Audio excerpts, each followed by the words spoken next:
I love that he said this. It's such a good point by him, okay? That there are a lot of women, they grow up, they're retarded, and they don't do anything. That is true to some extent. But all of these problems always have two sides.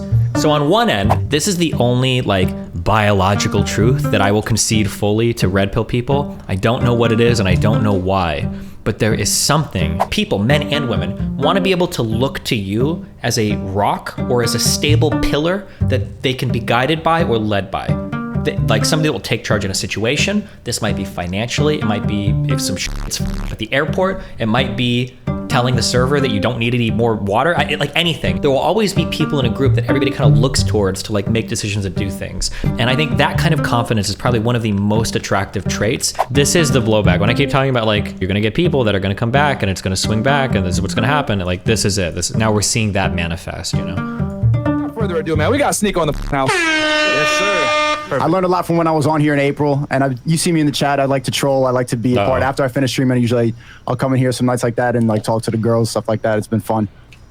Welcome back, man. It's good to have you back, I learned a lot from my time in April, and I picked up a lot of game. And since then, I was just doing videos on my main channel, Sneako, and you guys really helped that push to get to 1 mil. So thanks again for that. That's what you're talking about, baby. Awesome, bro. Yeah, don't forget that. But especially like my second channel now just hit 500,000 in like just like 3 weeks of stream. I just started streaming, and I learned I was like picking up a lot of game. You remember my vlog here? I was like analyzing your studio and the way you did. I'm like, I got to start streaming. This is the way to go. And it's took off. It's completely taken off. Yeah, no, streaming is like one of those things, like if you do it well, it works great, but if you like suck and you're not like entertaining or you're not good live, then damn, it really could hurt you. Quitting smoking weed was a big part of that, and keeping high energy the whole time. Like I don't really smoke weed anymore. Nice. That's good. Cut off distractions and just full focus in now. Speaking of weed, man, because all the people get mad at me because I always say that like as a guy like that's on your shit, you shouldn't be smoking weed. Weed is for fucking losers, and I stand on that shit. Like literally, I'm not kidding around. Weed is for fucking losers. And everyone, you know what the argument they always say to me? Oh, well, Elon Musk smokes weed, so does Joe Rogan. I watched the Full Send podcast, right?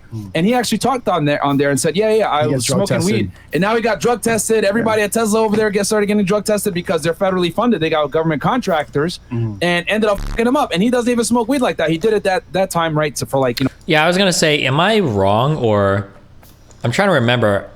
I feel like watching that podcast made me feel like Elon Musk doesn't smoke weed. Am I crazy? I'd have to go back and look, but it felt like he was just like kind of memeing. It didn't seem like he was an avid weed smoker, weed enjoyer, weed enthusiast.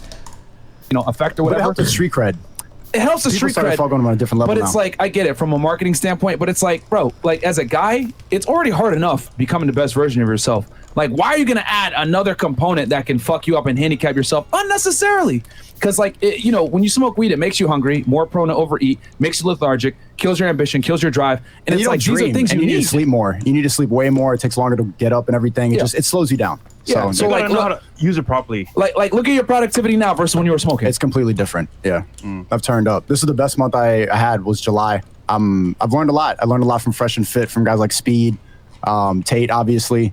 I think I was like a combination of all that. And the Tates don't smoke either. They don't smoke weed. Like none of my friends that are high performing, that make money, that are, you know, all the multimillionaires I know, whatever, or the guys that are in shape, none of them really smoke weed. Like they just don't. I mean, you know, I get it. Like I can already see people in the chat probably like, oh, Byron, you're just because you're a former Fed man, you're a fucking stiff, whatever.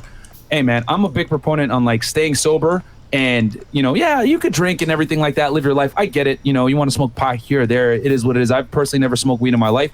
But I look at it like, why give yourself handicaps if you don't need to? My thing is, use it wisely if you're going to use it. Because some people, they're hooked on it. I get it. But like, use it when you're going to sleep. But don't use it during the day because it's a waste of time. It's a cheat code. It helped me a lot. I feel like weed is a huge addiction problem. I know nobody likes to think about, or maybe we are getting to thinking about it that way. But like, I think a lot of people have big weed addiction problems. I always hear people tell me over and over again, like, oh, it's not addictive, it's not habit forming, blah, blah, blah. And then these same people's like, yeah, I smoke twice a day, every single day, always. And if I don't, I'm fucking miserable. And it's like, you know, man, that just doesn't really sound like the greatest thing to me. Seems kind of seems like not a really good deal, my dude. I'm just my feeling on it. But,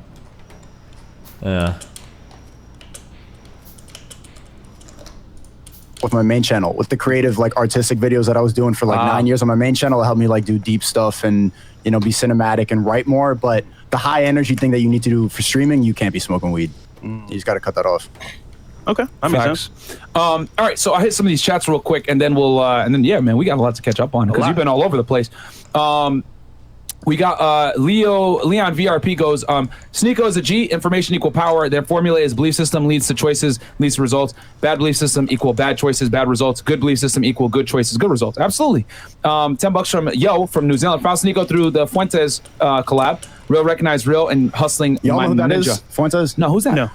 He's awake. He's like in tune with everything too, but he gives me a little bit like Storming the Capitol vibes. Oh, one of those guys? Yeah, one America! of those guys. Yeah. Damn, they have dudes. no But he's idea. smart. Okay. The other theory that people predisposed to get addicted to different things, like say a person might do meth every now and then but never feel a drive. I feel like there was one study that came out recently, somebody correct me if I'm wrong, that seemed to reinforce the idea that addiction transcends physiological stuff and actually does have to do with personalities. But I feel like the information I've seen on that has kind of gone back and forth. So I don't know like what the right answer there is, but I feel like I saw something recently that purported that like you basically like also super warning, and if you go out and you ruin your fucking life because of something I told you, then you deserve to have your life ruined, okay?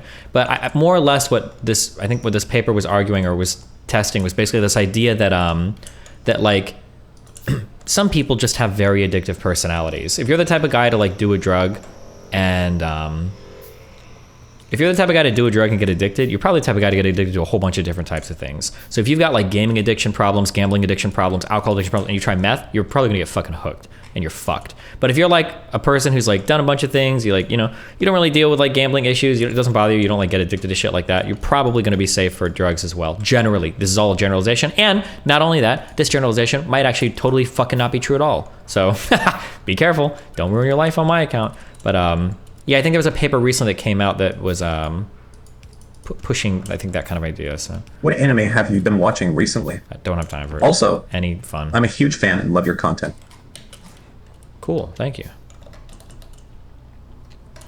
You said before that you shouldn't feel bad for needing something like antidepressants functioning like a normal person. Is it possible for someone to have that type of relationship with weed? No, because weed doesn't really cure a disease. I think it's just a vice. Destiny. People who get addicted to many things can also get addicted to other things is a worthless statement, though. I don't know. I think I disagree. Like, I'm never going to use myself as an example here because we can always lie to ourselves. But like, I think how the statement would go is you're like, I want to try like a crazy drug for the first time. I want to try fucking heroin, or I want to try meth. I want to try these drugs. Let's see it. And if you say that, if you're the kind of person who has like gotten like madly addicted to like League of Legends or like gambling stuff or loot boxes or things like this, then I think that you should probably take a step back and be like, okay, hold on.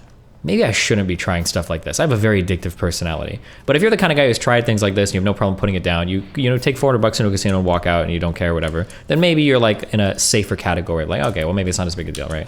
Is how it would go, I would imagine. But be careful. Don't go try heroin just because you're not a gambling addict. Marriage causes divorce. When do you think the red pill will go mainstream and discussed by politicians when births/marriage rates crash? That's good. I think podcasters have more power than a lot of politicians now. We get to reach more people than a lot of the people in office, and there's a tide shift. And even then, I saw like the United Nations put out a statement saying that they're declaring war on conspiracy theories, that the world is not controlled by global elites. Like, they're aware that this information is getting out there on the internet and they can't control it. No matter how much they try to censor it, the more people keep talking about this, it's like really challenging the powers that be, and it's good. Well, that's why they tried to cancel Joe Rogan with the N-bomb like conspiracy compilation. So, you know, he obviously is like a strong anti-vaxxer.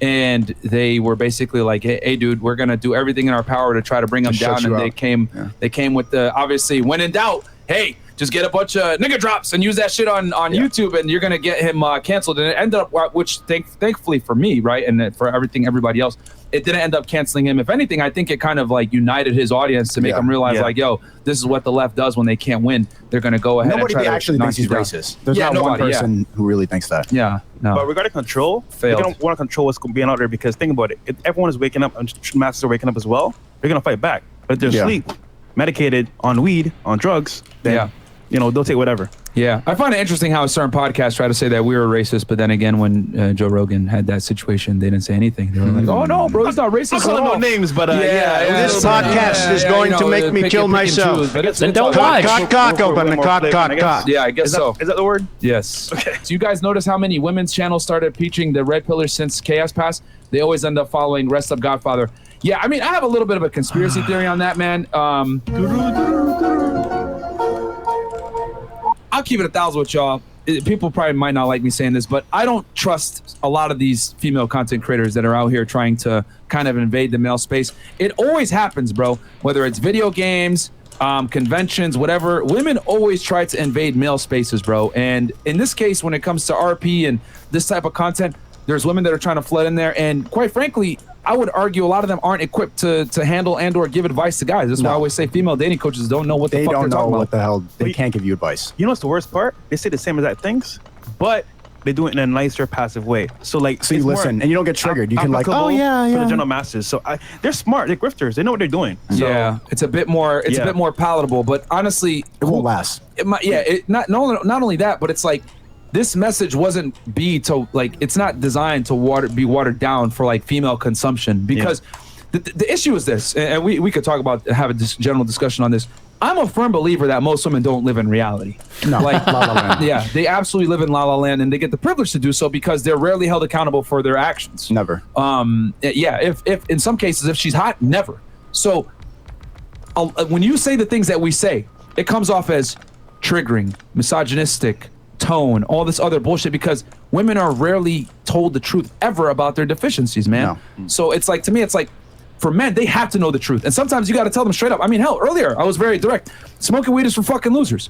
Men can't accept that. They could be like, you know what? I disagree with you. I'm going to continue to smoke weed, but whatever. They're not going to sit there and be like, bro, well, you misogynist, you're doing that because you want to be toxically masculine. Like, men don't come to the same stupid-ass conclusions that women do when a fact is stated. And men will be like, okay, that's true. He said it. It could have maybe been said differently, but hey, it's true. Whatever, we accept it. But like with girls, it's like, oh, they're more concerned with the tone or how it was said. You know the biggest issue I find with this is that like girls don't understand our struggle. They want to pretend like they do. I feel like people talk about this. I saw this in the gaming community a lot. I saw it with the it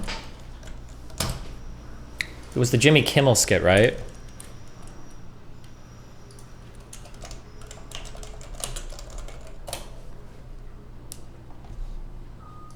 I'll tell you something.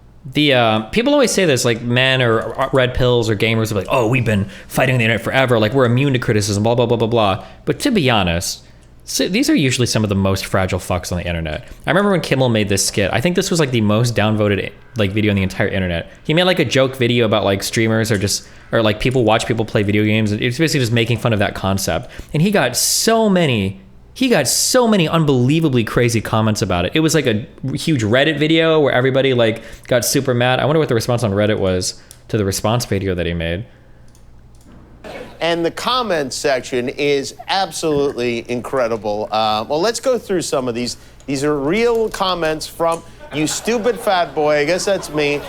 People love watching people play video games. You're just mad because you will be jobless in 1 year, you stupid bearded gorilla.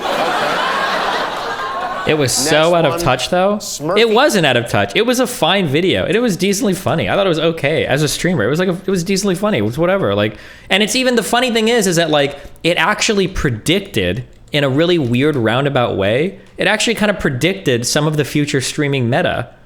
Look at these. Look at how ass-pained these comments are. I love that you handpicked all the stupid comments instead of the well-written and thought-out comments. Very biased of you.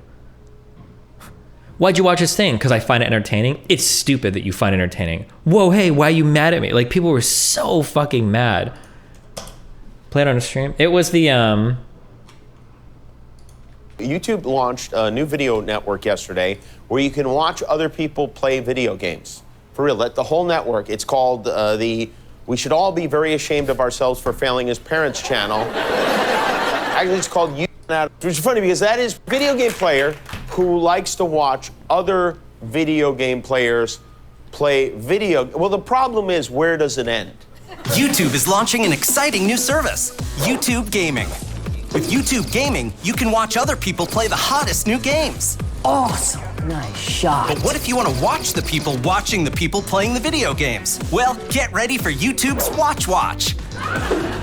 Unironically, this is kind of what happened, right? Like, oh my God, I'm reacting to a guy watching a video. Because this is kind of what actually ended up happening with some of the streaming shit. I don't know, it's just like, it's whatever. But damn, dude, the comments were so ass-pained. Can somebody find out how many dislikes on this video? I don't have the extension for it.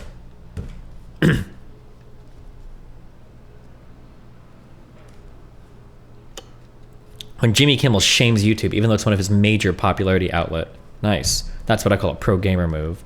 This is the part where people on TV try and act like people watching YouTube isn't exactly the same thing. This is like a video made in the 1980s talking about how crazy these new computer things are. The sad thing is, reaction videos to Let's Plays now exist, so he was kind of right 7 months ago. True. It's got 200,000 dislikes. Nice. Anyway, I don't buy this whole idea that like men aren't fragile as fuck. Men are insanely fucking fragile. Like, no offense, like women can be petty as fuck, sure, but like men will like scuff their shoes and then kill each other over it. Like, come on, dude, like chill. But the problem is you really don't. It's false empathy. So they have sympathy, but they cannot empathize because Exactly. they don't understand how we're wired ever. But you have to understand how a woman thinks to get with them. You know her whole brain. You have to be fast. That is not even remotely true either. Like, women can't understand men, but these men have a really great understanding of women. Really? Really? Steps ahead like a game of chess, but they will never understand us. Exactly. And my thing is, if you're gonna preach the RP, right, at least on some level, you have to go through it. They don't go through it, so how the hell can you tell other guys about it? You can't. So to me, it's a farce. So I talked about this, and this clip actually, people got really offended when I said this, but we had Rolla Tomasi on, and I actually said it, that women can be sympathetic, but they lack the ability to be empathetic. And sympathetic, they could feel sorry for your situation as a man. However, they'll never be able to understand your situation as a man because they'll never deal with a lot of those, how do I say this, uncomfortable realities that men do. So I tell y'all all the time on this podcast, people get mad at me for saying this shit. Women cannot be empathetic to the male experience, period. That's why when I say shit like, yeah, guys don't get laid that much. What? There's no way. All the guys I know get fucking laid. Yeah, bitch, because you only talk to niggas that are 6'3" and up and athletes. Yeah. Like, you know, but they don't get it like what the average guy goes through. Their whole experience with men is just the last guy that they fucked. They don't understand how we all think. They just, if you ask them like, what do you think about men? It's just the last guy that they've been with, and they'll just apply and like, oh, he was a Sagittarius, and I don't like. It's very simple, surface level stuff.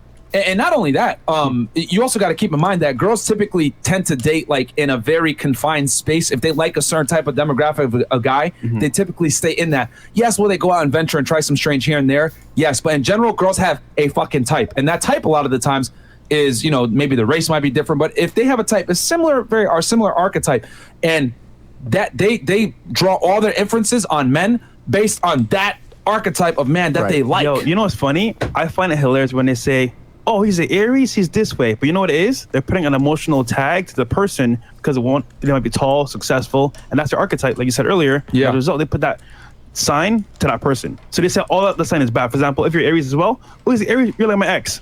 Bro, that makes no sense. Now, and I'm gonna peel a layer back here. Why women aren't empathetic, guys? The reason why women aren't empathetic, they can be sympathetic, feel sorry for you, right? This is why when they see hungry kids or they see a guy struggling, they feel bad. Oh, dog. Exactly, right? They'll put the fucking little sob story for you or whatever, right? Oh my God, that sucks your situation. Fake, right? But they lack empathy. You guys want to know why women lack empathy? I fucking talked about this shit before. It's because it hurts their ability to survive.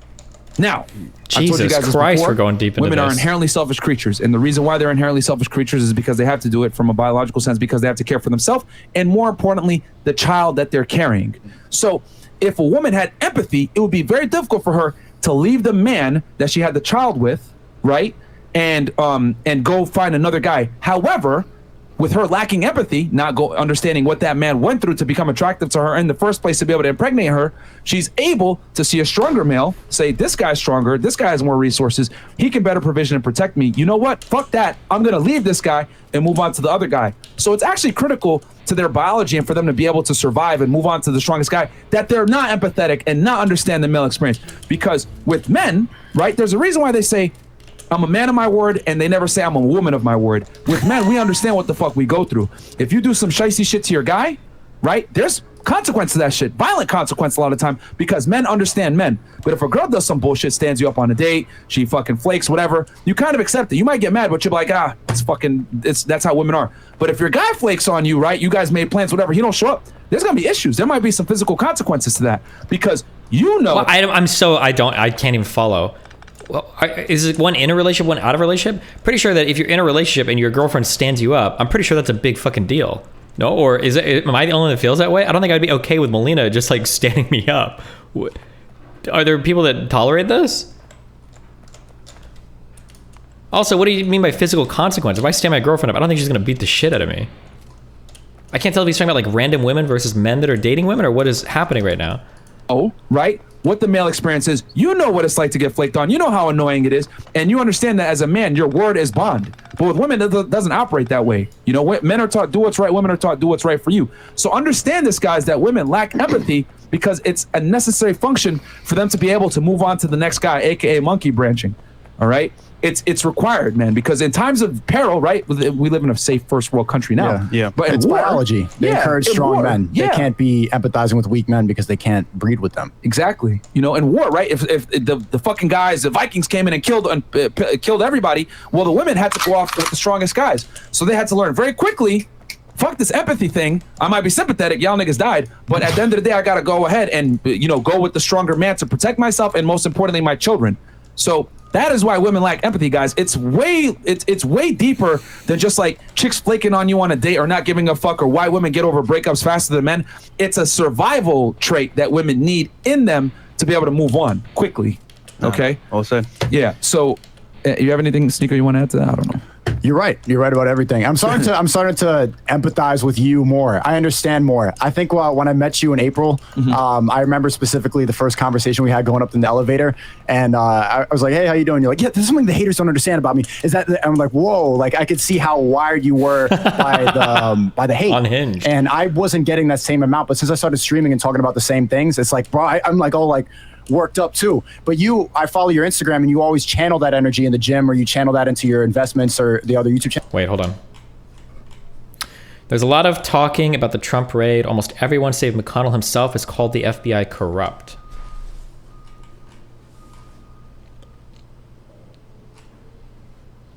What do you think that means? What's the implication? Channels you do, and that's good. And that's something I realized, like when you get all this energy from other people hating and getting mad all the time, you can channel that in the right or the wrong places. You gotta harness it. Yeah, you gotta harness it. So it's energy it's fuel. It's literally fuel. Like all this, like, it's like, what am I gonna do about it? Am I gonna cry, or am I gonna get in the gym? Or am I gonna make more? Am I gonna keep getting richer? And you are getting richer off of all these haters. Yeah. And I'm starting to understand you more because you saw the text I sent you earlier. Like the bots be mad. Yeah. Bots be mad. Am I gonna stay a bot, or am I gonna try to improve myself? And there's Hold on, they're saying Garland is politically compromised.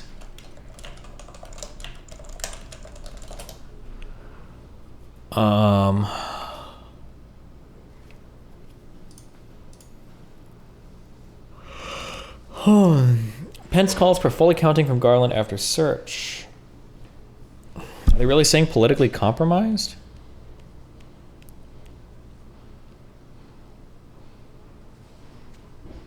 I don't think he said that. Pence didn't say that. I don't see that there. Sorry. There's a specific demographic on YouTube that's either complacent or ambitious. And you guys are encouraging ambition. It's that simple. Yeah. The whole name of your podcast is transforming, or the theme of your podcast is transforming Simps to Pimps, which is something that's good. You're trying to make men better. And the fact that so many people hate that, I think, says more about the programming happening than it does about your podcast, or like misogyny or whatever the fuck that they try to say. You are trying to improve men. And it's working. Like you see the people in the donos, like a lot of people I've been helped by this podcast. I learned a lot from this, and it's helping people. So why are people getting so mad that the fact that men are improving? It's because we don't encourage masculinity anymore. They want to keep us weak. They want to keep us down, and they want to make the women stronger and stronger by like blindly yelling all these ideas about feminism. They're all bullshit. The wage gap, all of it is nonsense. There's nothing. Women are not oppressed in the West, and you have when you actually like break it down, women are not oppressed at all. So the fact that you're spreading the truth and so many people hate that says more about the world than it does about your podcast. And I'll also say this. Thank you, man. I appreciate that. Thank you. I'll say this. Like the reason why people hate this type of content so much, and like, I feel like this is just going to be a huge circle jerk fest. This whole podcast is just going to be that. Fuck. I think if I go on, I think it's going to be Friday. Like my thing, as I always tell you guys, like I use hate as fuel, right? So like, sometimes I'll look at some hate comments before I go to the gym, whatever it may be. The reason why they hate it is because there's nothing more dangerous than a man that... Do people really do that? I'm going to go read through my hater comments, then I'm going to go fucking bench. Sometimes I'll look at some hate comments before I go to the gym, whatever it may be. The reason why they hate it is because there's nothing more dangerous than a man that understands his value. That is, and Rolls talked about this in his book as well. Like, there's nothing more dangerous while simultaneously being attractive to a woman than a man that understands his value, and more importantly, is able to enact and enforce those boundaries on his value.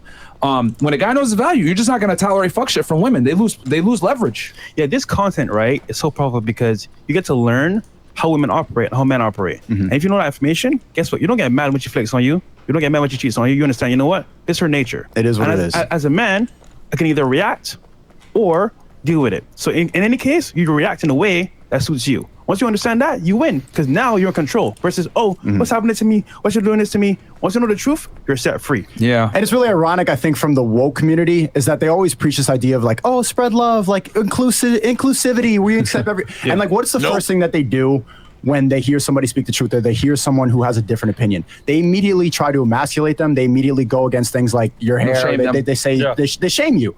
Same thing with me. They like make fun of my eyebrows. Do you think they'll get personal the way Alex Stein got? I don't think that the Miriam guy, from what I've seen of these guys, they're not like horrible humans. They just have like a weird ideology. This Redpill shit. The Alex Stein guy seems like a piece of shit human. But I don't think they would, but who knows? Whatever, like they say I'm skinny, but it's really ironic that they have slut walks and they say like body, accept your body, being fat is great. But then immediately when they hear someone that they just use the same exact shit that they're preaching against on the guys that they disagree with. Yeah. You know what's funny too? When you go out in real life, right, you see those people? Are they happy? Nope. No. They're sad, depressed. Like it's Myron, not Myriam. Myron? Is it Myron? I don't know. Insist that we're depressed and that we're unhappy because they need us to be at that level. But we're trying to preach happiness. Man, we're happy as fuck, bro. I know you are, bro. Like they be talking shit, bro. They be talking shit about you. But I got to be honest. I want to say this on the pod, bro. I've interacted with 3 females now. And I'm like, vibing with them and everything. Like, yeah, I went on a couple dates with Fresh Prince. I'm like, fuck, again? Again? 3? Again? And like, it's just like, I'm still gonna I'm still gonna get my little, but I'm like, man, Fresh Prince hit first. Like, god damn. So the people talking shit, it's like, oh, they don't really get pussy. Bro, word on the street is different than what you hear online. You're first putting it out there. Listen, man, me and Reggie linked up. I hit it first. Fuck. Yeah, no, man. I mean, I've been saying that Fresh. The thing is that people hate on Fresh because nigga just started going to the gym. He black as hell, can't speak English properly, even though it's his first language. So it's just, they don't get bitches. Yeah, so automatically he has a stutter. Like they're gonna be like, yo, there's no fucking way. Because the thing is that Fresh is on paper is an average guy. Wait, who is Fresh? Is he talking about his co-host or what? Is this a different person? Do I need to know or what? Like what happens is they're like, wait, he looks and talks and sounds like me, but I can't get girls. There's no fucking way because it shines a spotlight on their adequacy because they can't point to me. They can point and be like, Fresh is the black. He's former fed. His teeth, he's tall. That's why he's in the gym. Yeah. No wonder he gets girls. Whatever. They're able to write me off, but they can't write him off, and that pisses them off. So that's the truth. And people I'm not saying that there's no leagues for men. That leagues is something that you can grow. A woman cannot really change her. She can get a BBL. Yeah. But that's it. A man could just become a high-value man through work. And that's something that a lot of people don't understand because they want to defend the position that they're at in life rather than improve. People want to be stuck, and they'll defend all this stuff like, I'm depressed, or it's not my fault. But it is your fault. Facts. You need to change your life. You made a good point. People have two choices to make, right? Either you improve or you stay the same. Wow. Great stopping point. Wait, hold on 1 second. I had a choice to make. Hey, I'm not that tall. I'm not that good. What happens if the fit dude gets really fat and the fresh guy gets really fit? Are they going to change names or does the show just kind of die? You need to change your life. You made a good point. People have two choices to make, right? Either you improve or you stay the same. I had a choice to make. Hey, I'm not that tall. I'm not that good looking, so to speak. Facts. I have these issues with speech. However, right? I understand. You know what? I still want to have a good life. So what do? I have to improve. So I studied money, how to invest, how to do podcasts per se. And look, you know what? I figured out I need to speak properly because I speak kind of fast. So I'm improving in that sense. I'm in the gym as well. Like, guys, anywhere you are in life, you got to understand this, right? You're here for a reason. But if you want to improve, guess what? It's all on you. So if you want to make that choice, you can. But if you don't, it's fine. But understand what you want out of life won't come easy. Only women have the privilege of not self-improving and getting attention from the opposite gender. Yeah. Like that right there, guys, a little bomb drop for y'all right there. Like women, only they have that privilege of being able to stay the same or not self-improving and getting attention. How many 21-year-old bimbos have y'all met that literally have no life experience or are retarded, can't even formulate a sentence, can't speak properly, whatever it may be. Okay, I want to be really clear about this. Okay, I love that he said this. It's such a good point by him, okay? That there are a lot of women, they grow up, they're retarded, and they don't do anything, okay? That's, you know what? That is true to some extent. That is true to some extent. But all of these problems always have two sides, right? So on one end, they'll talk about how like women grow up, they're retarded, they don't have to accomplish anything, do anything. That's true. But what happens when we look in the other end? What type of women do you want? And like they talked about this, or they spoke about this yesterday when the girls were on. When they ask themselves, well, what kind of women do they want? They don't want women that are independent. They don't want women that are working jobs. They don't want women that have masculine features. They want retarded women. Go get her as much as you want. No one's attacking you guys for doing that. I'm simply telling you, men don't like it. Despite what mainstream media tells you, like, oh, we like masculine women that go ahead and chase a career. No. It's all a lie. I am confused. So that's what they want. That's what they're after. So it's frustrating sometimes that these guys, people like this, will come on and they'll give these red pill truths. Women are basically retarded children. And then on the flip side, you'll be like, okay, cool. Like, what kind of woman are you after? Well, I really want a woman that's like a retarded child. Well, I mean, that's okay. If you want a woman like that, I think you're entitled to go after whatever you want. That's fine. But if you're shopping for retarded children, you can't be surprised when all you ever find on the racks are retarded children. Like, you are literally creating the type of thing that you are attacking in the next sentence. So you can't have it both ways. Like, if you want to complain that women don't accomplish anything, that's fine. But then you can't say that and then also say, like, we don't value women for their accomplishments because that's masculine, right? You can't have it both ways. Or you can, but at least acknowledge it, right?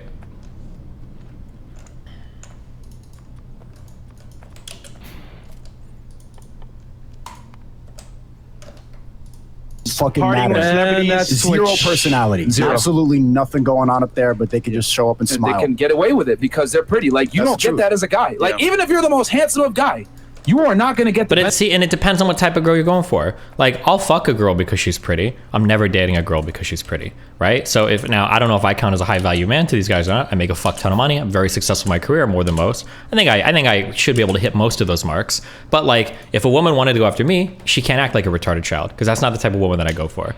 But like, if everybody else is saying like, yeah, we should value women because they're pretty and they're hot and they can take care of kids, well, okay, you're a retarded child factory. Like, how can you be surprised when that's all you're producing? Like, benefit of the doubt. Shit. Yeah. You know what I mean? From a chick, like, you really got to become a somebody. Oh, all right, guys. So come on over to YouTube because we've already been. I've said retarded a bunch of times, so we got to kill the Twitch stream. Come on over to YouTube, guys. Chris is on Twitch all the time, so he knows their user guidelines. They get mad at that word. Oh, I said limp instead of. I do want to say one more thing though, right? Yeah. Just after your point, Sneako. Him too, so also as well, you saw something in yourself where you say, you know what, I'm going on this path, but I'm going to be open-minded and say, you know what, these guys are spinning some truth here. Let me see what it is, internalize it. Yeah. And what happened was you took it, you received it, and you adapted to it. Most guys that come to this platform, they're like, oh, they're just talking shit, man. It's not true, whatever. And then guess what happened? You took it in, and then you experienced it. Now you know the truth. Well, I've always been RP aware. Like, if you look back at my channels, this guy made a video today breaking it down. I've been talking about how feminism is bullshit since I was 14 on YouTube. Mm-hmm. But seeing your podcast really like solidified that because that's the whole message of it. Do you plan to argue with these guys? Do you plan to be chill and friendly? I mean, I'll be chill and friendly. I'm always chill and friendly now. I'm infinitely chill and friendly. I'm the chillest and friendliest guy. But I think I can be chill and friendly and still argue because I super disagree with this method, this line of thought. And I think it gets pushed by too many types of people.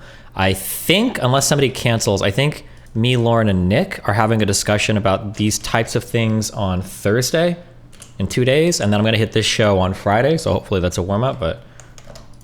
Connect the dots. You have the awareness. It's just like, okay, now I can like, because a lot of people think this way, but they're like, whoa, I've never heard someone actually outwardly say the shit that I've been thinking. Right. Yeah. Because they tell you that it's misogynist or whatever the fuck. So I wasn't really sure of my message for a long time. Too. Yeah, you will get canceled. You're supposed to repress it. Yeah. I've fully figured out my message and everything that I want to talk about. And that's what people like, what triggers people so much.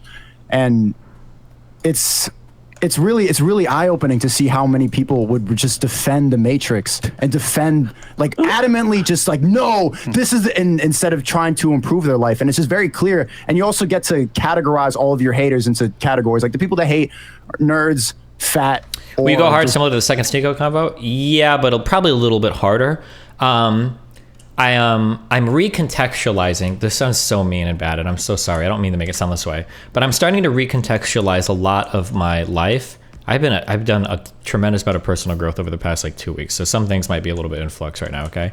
But I'm starting to recontextualize a lot of people that I deal with based on their age. That sounds really mean and really bad, and I'm sorry. I don't mean to make it sound that way. So like with somebody like Sneako, I'm gonna be a bit more lenient on like where he's coming from and what's going on in his life, because Sneako's like 23, 24. And I understand that. I get that. I get where he's coming from. And when I hear Sneako talk, Sneako to me, he sounds like a driven, ambitious, and very intelligent 23-year-old. That's what he sounds like. He's not an idiot. He's not a loser. I just think he's misguided, but he's 23. So like how smart are you ever at 23? Now this is like a really shitty thing to say to somebody because it comes off as incredibly dismissive, but I think I hear the age a lot now. I'm hearing it a lot more now that I'm listening for it. But with somebody like Fresh or Fit, I think these guys are like in their 30s, right? They should know better by now, you know? Like, I'm trying to be really careful because I'm not shitting on Sneako, especially if we're hanging out today. I don't want to be like, yeah, I totally trash or whatever. But like, it's almost like when I hear Sneako say things like, yeah, like this is what women want, this is what women, it's like, bro, you haven't had one real relationship in your entire life. You don't even know what you want from women yet. You absolutely don't. To tell me that at 23 years old, you understand the mind of women when I don't even think you've lived with one before that's not your mom, come on, there's no shot, dude. You can't pop. And I know, and the reason why I'm not gonna come down on him super hard for it is because who's gonna shit on Sneako the most for what he believes now? What do you guys think? I think there's one answer to this on who's gonna shit on Sneako the most for what he believes right now.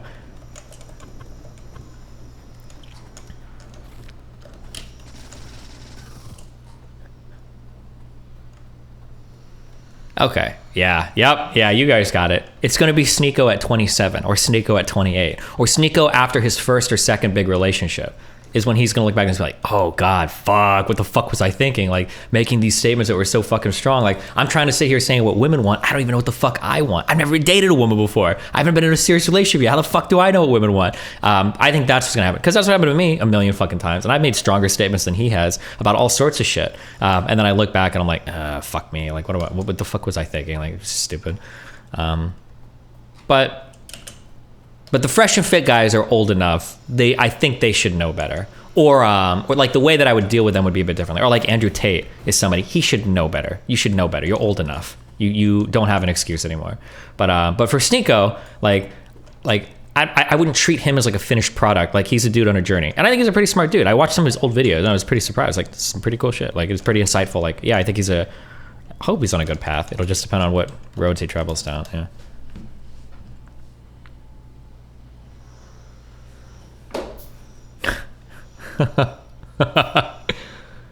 Oh man. Oh fuck. Hold on.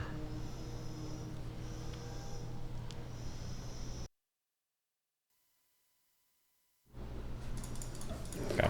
I think Sneako wants to come over in a bit. Sorry. Oh. Anyway, yeah. I think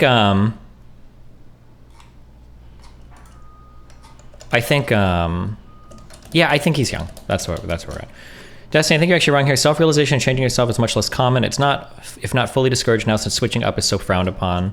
But it can still happen. And I don't expect people at that age to have everything figured out. I just don't. It's just not the expectations I have on them. Like I'm looking a lot towards like, I look a lot towards like Melina as well. And I compare her to like Melina has issues related to her age, 1,000,000%. But she's like 10 years ahead of where I was when I was 23. I was a fucking idiot at 23, and she's infinitely more mature than I am. But she still has a ways to go as well because she's still like growing and learning and shit, right? So I'm not gonna shit on her constantly like, oh, you're 23, you're a dumb fuck. Oh, you're 20, right? Because like it's part of her like growth and experience and journey and all that shit. And I would view somebody like Sneako like similarly, I think. Yeah. But anyway, yeah. But I think age is a really important factor here, and it's not even. Let me be clear for that too. It's actually not the age. It's just that you can only have had so many experiences by a certain age then that enable you to have perspective on things. So like for instance, if there was like a 19-year-old, he doesn't know much about relationships yet. Just because by virtue of being 19, at the most, he's had maybe one real relationship, maybe. And even that one is iffy. By 19 years old, you haven't had multiple relationships. You haven't even had one real one really yet, right? So you can't have strong opinions on relationships or what you should be, blah, blah. You just can't. You just don't know, right? So yeah, it's kind of age, but it's not really. There's things that are gate kept by age, but just because you're a certain age doesn't guarantee you'll have it, right? Because you could reach, 30 years old and be like my chat and have no relationships at all. And then it's like, well, the age doesn't help you there. But yeah, just not to attack the wonderful virgins in my chat. I love y'all very much. Triggered feminists. Yeah, and, that's it. And most of the time, the feminists are ugly. Like, no, attractive women typically are not feminists, because any girl that's attractive, that's able to like weaponize her beauty, understands that it's like fucking God mode. You know what I mean? Like, you literally can get whatever the fuck you want. Like, only retarded chicks are feminists, and ugly girls that don't have another choice, they have to become feminists. But like hot girls typically aren't. Has the age wisdom dynamic shifted your view on the late 20s or 30s man dating 18-year-old women scenario? I think dating past 30 is very difficult. I think that so here's something I'll always say for power dynamics of relationships. Relationships with big discrepancies in different ways will have a lot of red flags, right? So like 30-year-old dude dating a 20-year-old dude is automatically going to be like, there are red flags there, like potentials for abuse. Not necessarily abusive, but potential. If you've got older guys or even older girls that are constantly going after like women in their late teens or early 20s, I think that's another red flag, because it feels like you're hunting for a particular type of person. But one thing that I've kind of grown a little bit warmer to, especially after hitting 30, is this is going to sound super void into the nothingness pilled. And I've only gotten more and more, only more and more mind fucked on this. Holy fucking shit. Once you hit 30, you have to find, once you hit 30, you got to become a talent scout. Okay, you need to go and you need to be able to pick out who's going to grow into a really good person, because there are only two types of people that are single past 25, and that's eternally fucked people or like people that just got out of a relationship. And if you're not close to them and like their closest friend, you're not going to get with them anyway. That's it. If you find somebody that's single at 30, there's usually a fucking good reason why they're single at 30, or they just got out of a relationship and they've got 10 friends or people that live right next to them who are going to be dating them in like 2 weeks. Like, every single time. That is an inescapable and unavoidable part of reality. So it almost feels like if you're single at like 27, 28, or 30 or whatever, then you kind of have to look at like, fuck, okay, well, time to pick out, which 20-year-old is going to grow into the best 25-year-old is what it feels like you have to do. But yeah, Jesus.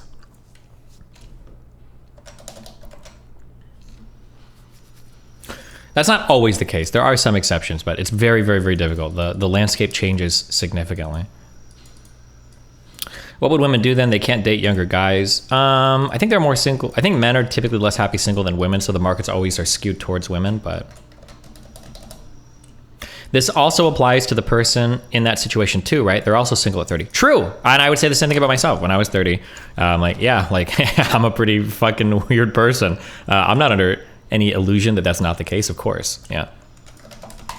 Question, right? Yeah. When someone's hating on you, are they happy?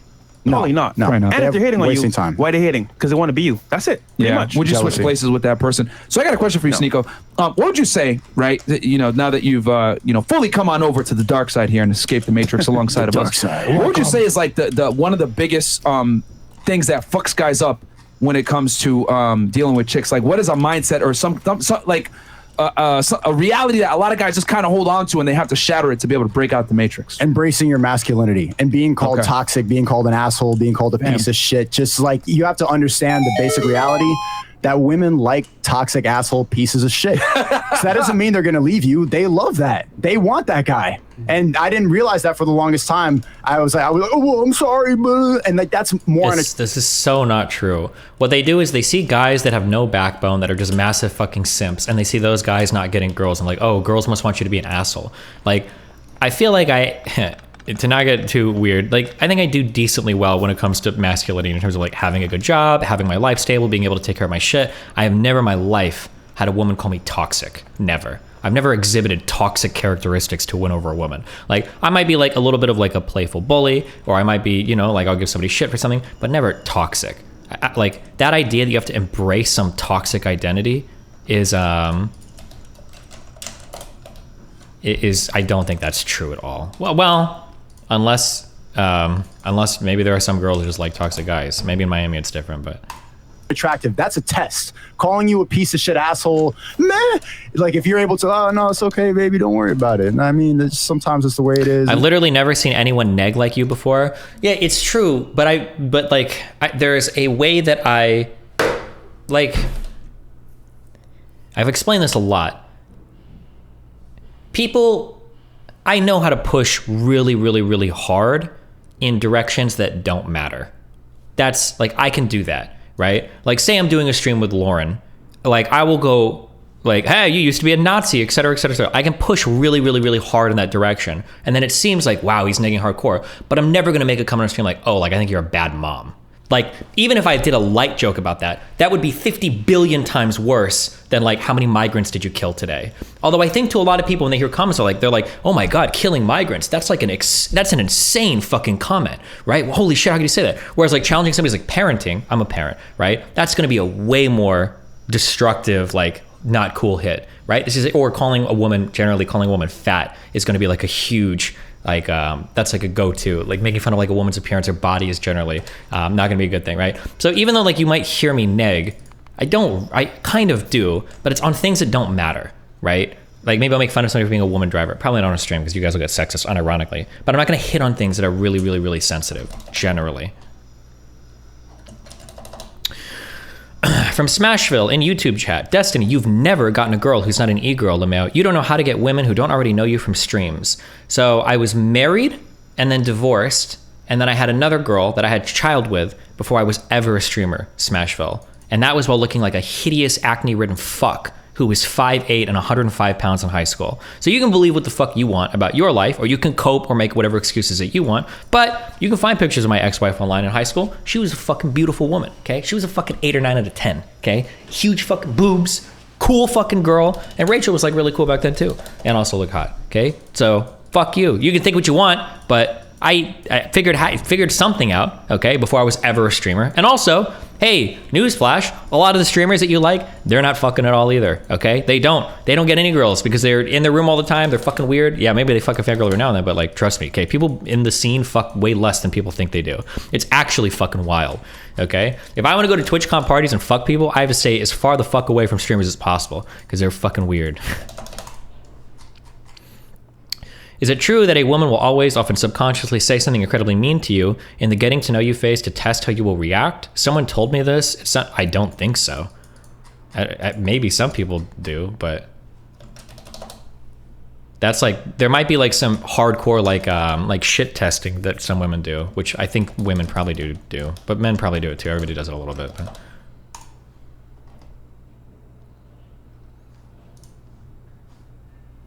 You just need to like tame her, calm her down, and then she'll be in love with you. That's what love is.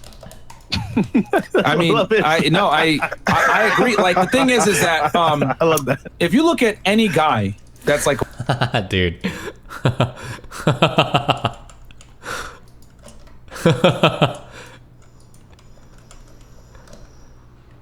you may not like it, but this is what peak performance looks like. Okay.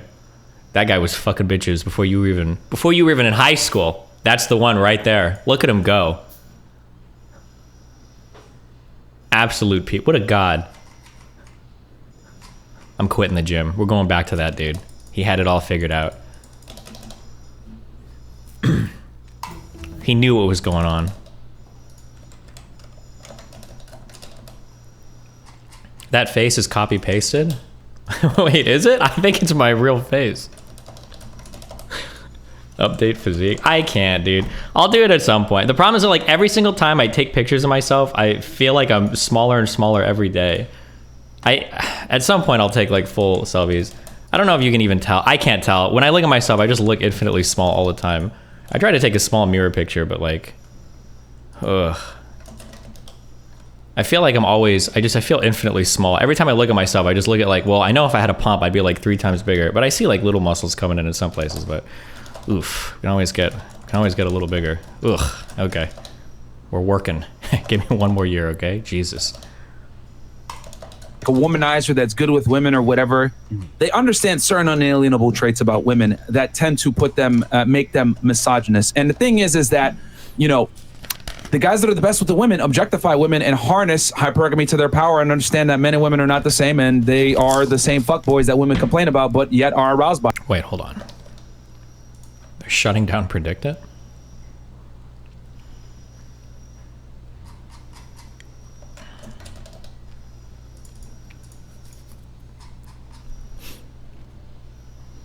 Security of trader fund. Oh, oh no. Is it actually illegal?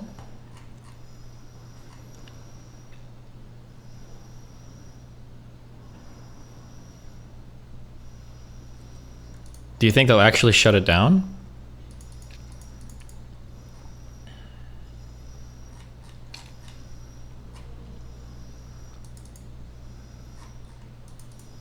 Look at this. Did you see the Kevils thing yet? Yeah, but we're not engaging with that much. We don't care.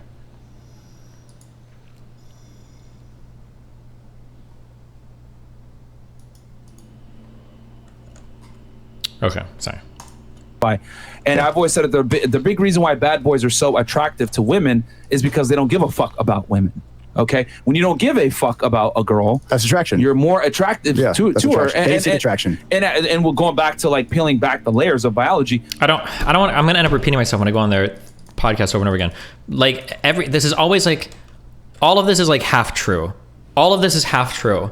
Like, women kind of like you when you don't give a fuck about them, but not really. They already have to like you a little bit. You can't just like be like, woman's like, hey, you know, what's your name? Fuck you. That's my name, bitch. Look me up on Instagram. If you can't find me, then fuck. Like, that doesn't work that way. But on the flip side, you can't be too clingy. If I don't know what it is, this is the only like biological truth that I will concede fully to red pill people. I don't know what it is and I don't know why, but there is something about somebody being clingy that will just shut the brain completely fucking down. It just destroys everything. If somebody has the impression, even if I think even if they really like you, I think if you come off as clingy or needy, you can just lose everything. Don't ever let that happen. Control yourself, okay? No more than 1 or 2 messages at a time. Okay, just be chill. Don't come off as like overly needy. Fucking play games if you need to, okay? Take 3 hours. Have a rule. I only respond to this bitch's message every 3 hours, okay? Don't respond instantly, okay? Make her wait a little bit. Even if you have to do that, just don't, yeah, I don't know what I would have to think about it more. But there is something, it's probably because clinginess is the flip side of the other thing, which is confidence. People really, really love confident people. I like confident women even. I guess maybe some men are intimidated by confident women, but there's something about a person who, I'll say as a man, when you are in a situation, other people want to be, men and women, want to be able to look to you as a rock or as a stable pillar that they can be guided by or led by. Like somebody that will take charge in a situation. This might be financially. It might be if some shit gets fucked up at the airport. It might be telling the server that you don't need any more water, like anything. Like, there will always be people in a group that everybody kind of looks towards to like make decisions and do things. And I think that kind of confidence is probably one of the most attractive traits that you can ever have. And I think that when you're clingy, I think it's the opposite of confident. It comes across as, it undermines your confidence, or makes it look like you're not confident in yourself. But I will say that in all of everything I've seen and done and how I've interacted with women and seen other people interact with anything in life, that a confident person that people look to for leadership, and leadership can mean a lot of different things, right? That person is always going to be like the winner in any social interaction. They're just, these people are ultra magnetic. Just show confidence and you'll be able to send text however much you like. That's still not true. But I'm just saying, yeah, be a confident person. That is a huge asset. The reason why you're attractive when you don't give a fuck about women is that it shows that women are a disposable commodity to you and you have others. If you're passive when she's already met you, does that hurt you? If she's already met you, then you're fucked anyway. It's not gonna work. I think that now we're getting into like my quasi bullshit dating advice where I'm not standing as on solid ground. These are just kind of feelings that I have. These are feelings that I have and they could be wrong. So now we're going to the confidence thing. I'm very sure about. This I'm not as sure about, so take it with a grain of salt. It feels to me like if two people genuinely like each other, and it's genuine on both sides, that people will gravitate towards each other and find a way to make that interaction work. Feels like that'll happen. If you find that you have to chase or put in a lot of effort, then something is wrong there. And I think that for the sake of your brain, you have to drop it. You need to drop it and leave. Because if you find yourself in a position where you're chasing and the other person's not willing to put in the same effort that you are, then something is very, very, very, very, very wrong. Either you don't understand how they actually feel about you, or they have some problem that's inhibiting their ability to engage with you, or something else happening that you're not seeing.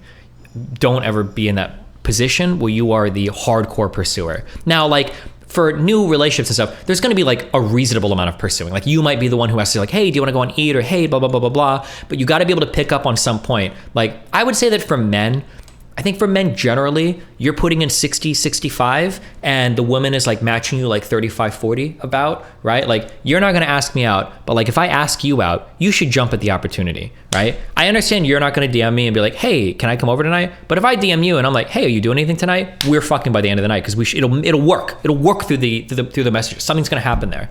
But if they're evasive or they're dodgy, or if it feels like it, I think you have to cut ties and run, because I would be curious. I would be curious to hear examples that are contrary to mine. But as somebody that has been personally involved in these situations more times than I would like to admit, if you're in a situation where you are pursuing and it doesn't seem like it's going to work, it's not going to work. It won't. I don't think I've ever seen secondhand or been in a position in my life ever where I'm like, man, this is a really hard pursuit, but I'm really glad that I chased this to the end because ultimately it paid off. I think that almost is never the case. If anybody has like other examples, if you want to email me, I guess I'd be curious to hear them. But overwhelmingly, I think it's the other way around. That generally you pursue and it's gone. Once you are having to put in a ton of work only on your side to pursue it, whatever it is probably not going to work out, unless there's some like very, very, very weird extraneous circumstance going on or whatever.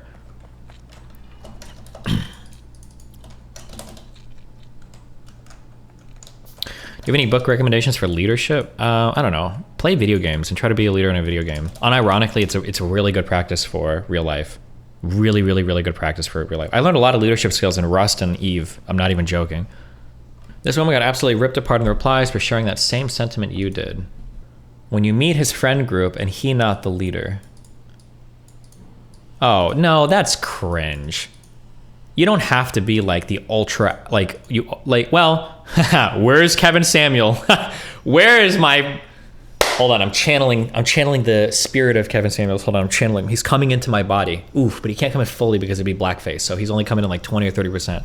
He's telling me what to say instead of speaking through me, okay? Trust me, there's a difference, okay? Kevin says that the response would be, when your boyfriend meets your friend group and you're not the youngest or the prettiest. That's what Kevin told me to tell her. That's what Kevin told me to say, okay? He said, bitch, know your place. Love and respect your man, okay? He ain't a 10, but you're not a size 0, okay? Or 1, what's the lowest one? Is it 0 or 1, I don't remember. Destiny, you're completely wrong. I pursued this one girl in high school. We were both quite young, so you can argue she changed a lot, but I crushed on her from 10th grade through my 4th year of university. After university, she finally got a restraining order on me. Nice. Based. Which then and there makes you more attractive. Like when a girl treats you as expendable, it's like, oh, this is fucked up. This is annoying. But when you as a guy treat a woman as expendable, that's rare. That doesn't happen. Most girls are used to pushing guys off of them. Rarely is a man pushing a woman off of himself. So if you're able to do that, it says a lot about you as a man and makes you more attractive. I think we need to clarify when we say treating like shit, we mean, for example, being different. So that means, okay, she's flicking on you, cool, whatever. I can replace you, find somebody else. Let's say, for example, you're not getting the reaction that you want, bet. Rather than, oh, why you like this? Why are you doing this to me? Cool. You go do your thing, I'm gonna go do my thing. Being indifferent means, for example, you don't care. So I guess it's treating you like shit based on the feminist standards that we all have to operate in. Yeah, ignoring a girl is considered treating her like shit, but that's how you have to go. You know what I mean? Like, but yeah, you do have to treat women like shit a lot of the times. Unfortunately, those are the guys that keep the girls around. The guys that are like toxic or manipulative, whatever the fuck they want to say. Yeah. All it comes down to is you're using female dating strategies back on them. If you guys really like sit there and extrapolate what the fuck these dumbass feminists mean when they say shit like, oh, well, he's toxic, he was controlling, he was whatever, or he was abusive or whatever, a lot of the time that abuse comes from the guy just neglecting her, which is what girls do all the time to you as a guy. Right. Even your own personal experience. Think back, right? It's they do this thing a lot. I can't tell if it's intentional or not, but it feels like he's conflating in relationships and out of relationships. Like, oh, well, women neglect men a lot, but then men are called abusive when they neglect women. Hold on. The only time you'd ever be called abusive for neglecting somebody is if you're in a relationship with them. I don't think a woman neglecting you when you're not dating, it doesn't count as abuse. But also, if you are dating a woman and she's neglecting you, that is really shitty. And I think everybody would acknowledge that. If you have a girlfriend and she's like ignoring you or some shit, and she's your girlfriend, even women would say, oh yeah, that's probably shitty. I don't know any woman that wouldn't say that. That's such a weird statement to make. It sounds like a lot of the times they're comparing like women in relationships or women out of relationships versus men in relationships. I don't understand what with limited types of exceptions for exceptional people.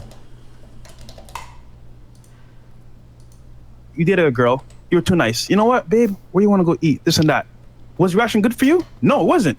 You were too all or whatever. A lot of the time, that abuse comes from the guy just neglecting her, which is what girls do all the time to you as a guy. Right. Even your own personal experience. Think back, right? You dated a girl. You were too nice. You know what, babe? Where do you want to go eat? This and that. Was your reaction good for you? No, it wasn't. Actually, she treated you like shit, but in reverse. So my thing is like, yes, understand that women do react to you treating them like shit. However, how you do it does matter as well. You got to have the leverage. Yeah. Like if there's one person in the relationship that's going to have the leverage, I think the guy always has to have it. And the person that has the leverage is simply the person that cares less and can walk away.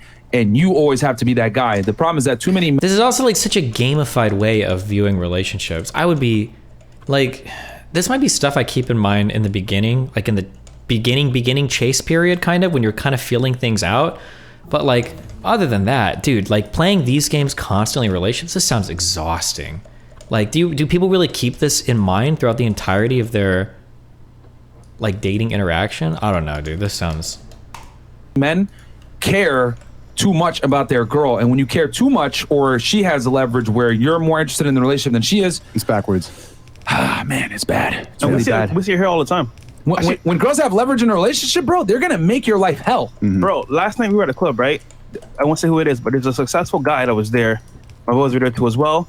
And his girl's bad as hell, right? But we know what she does behind the scenes. Mm-mm. But yeah, she's there embarrassing because she's shouting at him, slapping him. I'm like, bro, really? No. But guess what? He makes the money, but is he in control? Hell no. So it's like, bro, you gotta have respect for she yourself. makes more money than him? No, he makes the money, right? Okay. But she doesn't respect him. Yeah. That's the problem. Yeah. She has too much leverage. There you go. And this is the importance, guys, we tell you, of like having frame, being attractive as a man. Having money alone is not enough, guys. It's not. A lot of y'all think, oh, I'm just gonna make money, it's gonna solve my problems. No, it won't. Fuck no. And they were quick to call me and probably you guys materialistic or like money chasers as if it's a bad thing, but it's just about becoming the best version of yourself that you could possibly be.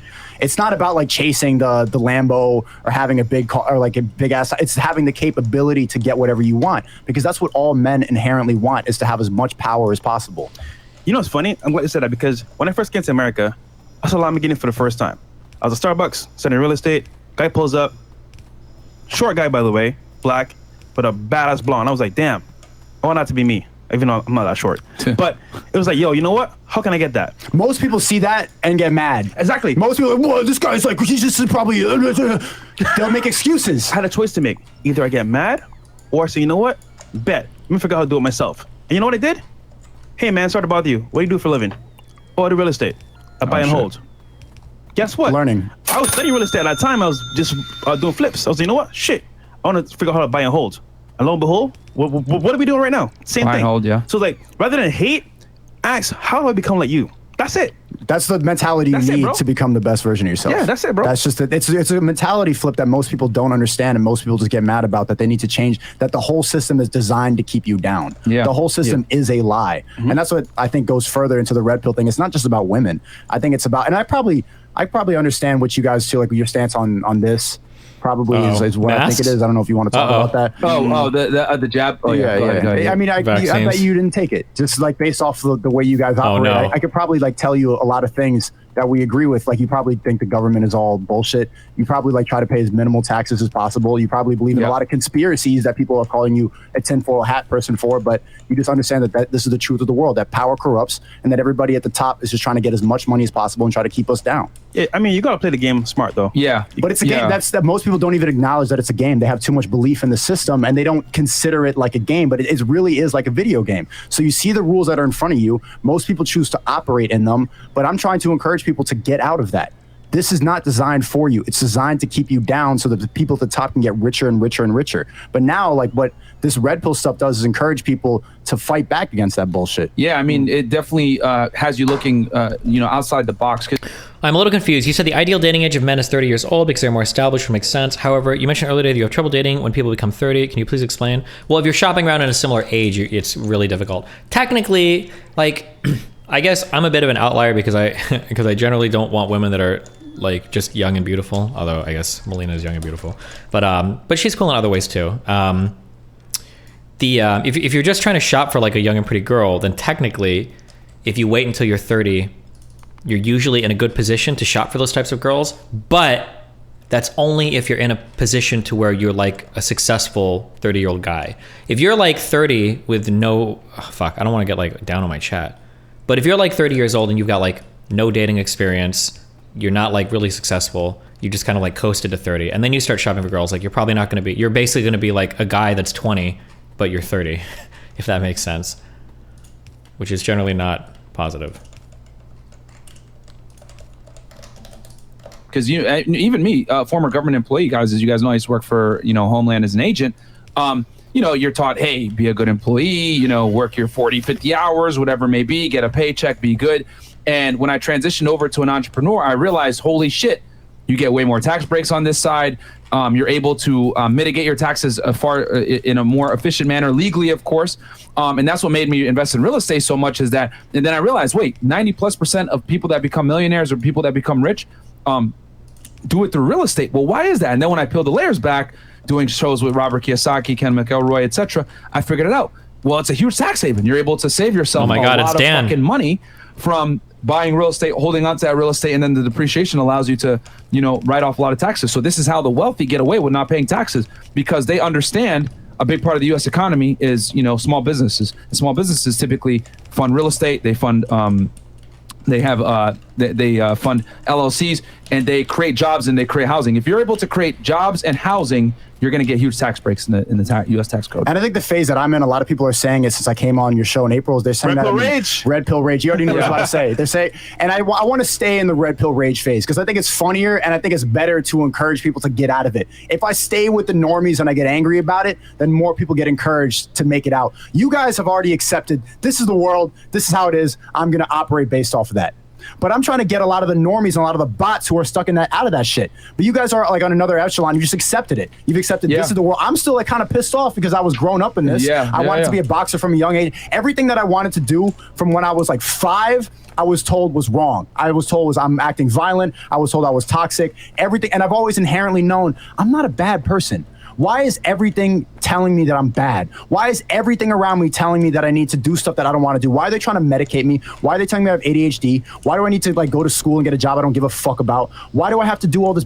It's because they want to keep you down. Yeah. And I'm starting to make it out of that. And people have seen the journey online because I've been doing YouTube since I was 14. So hopefully I want to encourage people to see like, look, my whole life has been documented online. Everything. Everything. They're trying to cancel me, but they can't find nothing because everything that is cancelable, I've said. Yeah. So they got nothing. So I want to encourage people who are like me, and I'm younger, I'm 23. I really think that I could help Gen Z wake up before it's too late, because it really comes down to that. A lot of these people are fucking asleep. For you to escape at your age, bro, 23 is amazing. Like most guys don't wake up until their 30s or they've been divorced, or they've already been through the ringer.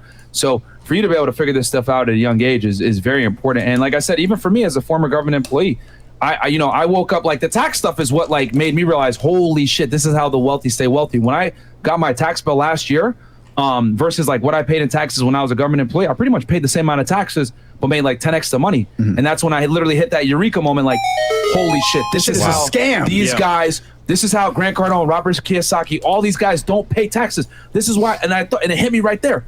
Why didn't Trump? Because as you guys know, it's customary for U.S. presidents to share their tax returns.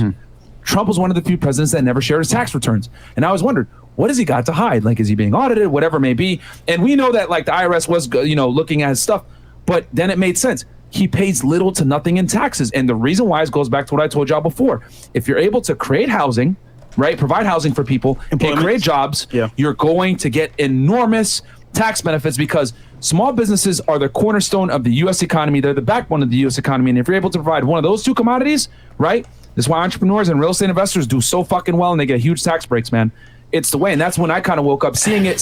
Hearing it is one thing. Seeing it is believing. And the stupidest shit ever is when people get triggered about that. Like, Trump didn't pay taxes, as if that's not the most American shit ever. How did the country start? Everybody dumping tea into the ocean saying, fuck the British. Yeah. I'm out. I don't want to pay no taxes. I'm out. No, hold on. To be clear, the slogan was not no taxation.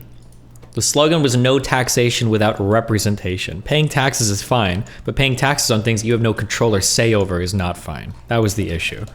Oh man, that's some American ass shit. Why you want to pay taxes? But yeah, I think. Oh, by the way, okay. Boy. Oh, there you go. Good boy, Jordan. What up? So I think, really, honestly, if you look back, take a step back, right?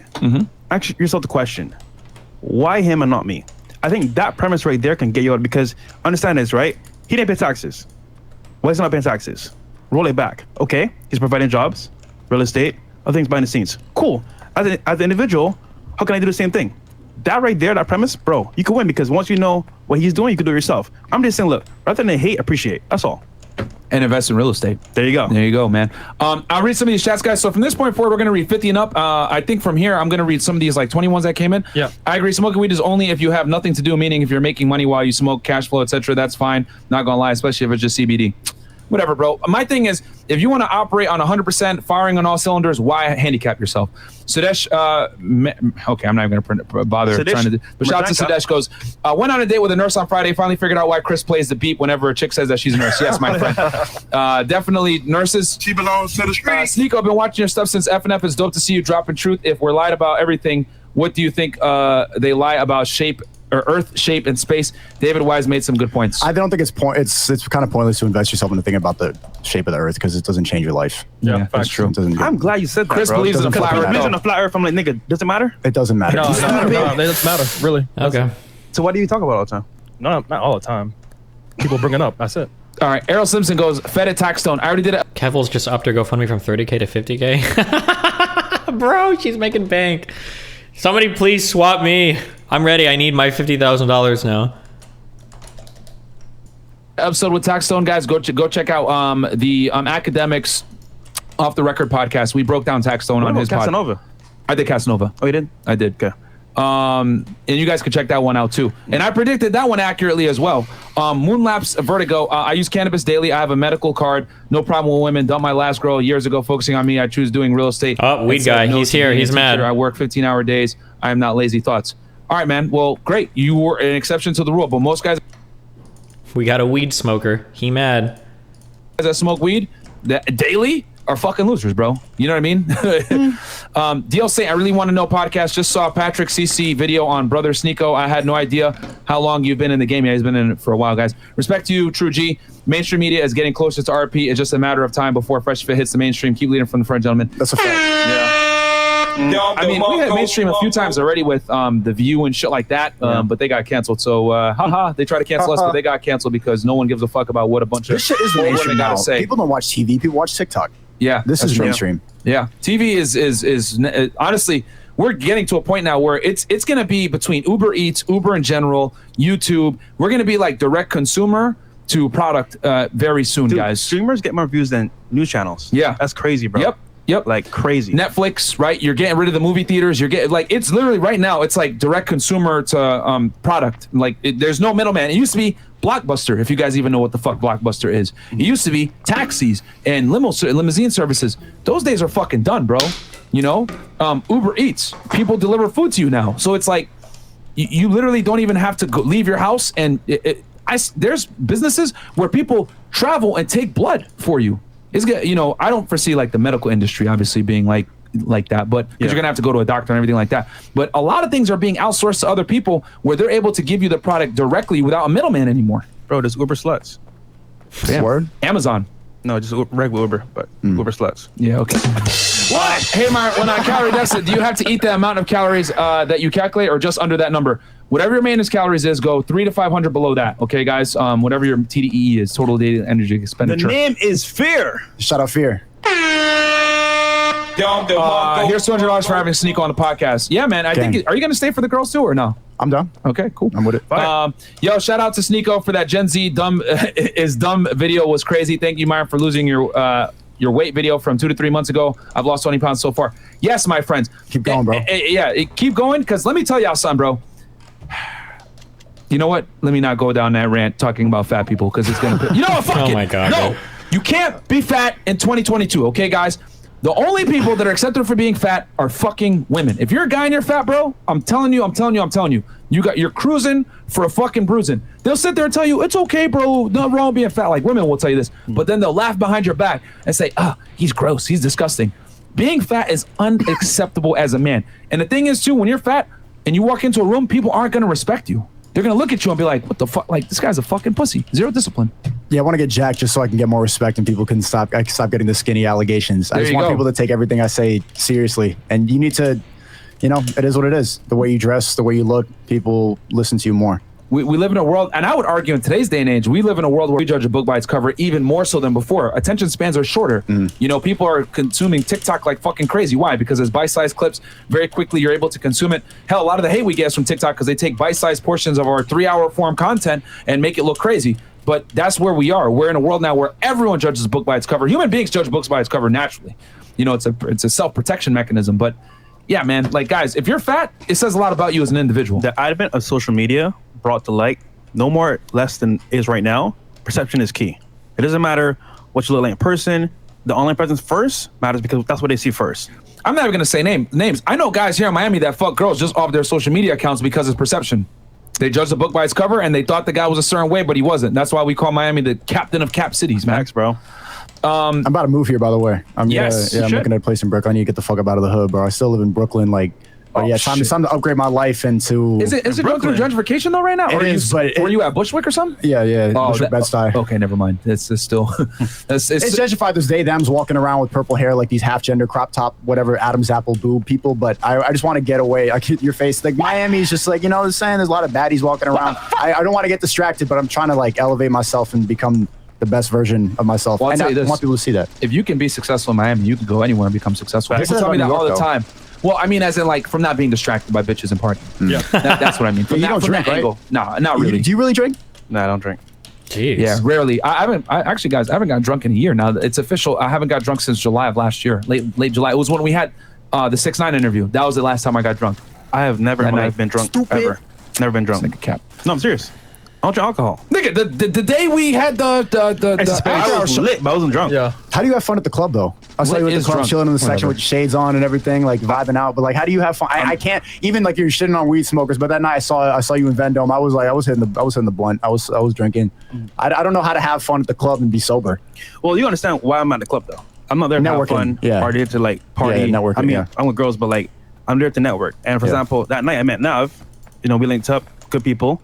And what's coming on the podcast is so when I'm going out, bro, it's with intention. Now, back in the day, I had more because I was more focused, more energized, but I kind of lost that tempo, so to speak, or that momentum. But now I'm back on my shit. I'm outside doing stuff. So it's with a purpose when I go out. All right. Well, lit means drunk, Fresh. I was not drunk, bro. This nigga, man. All right. I was never drunk, bro. Never. This nigga, bro. I was still aware. This nigga.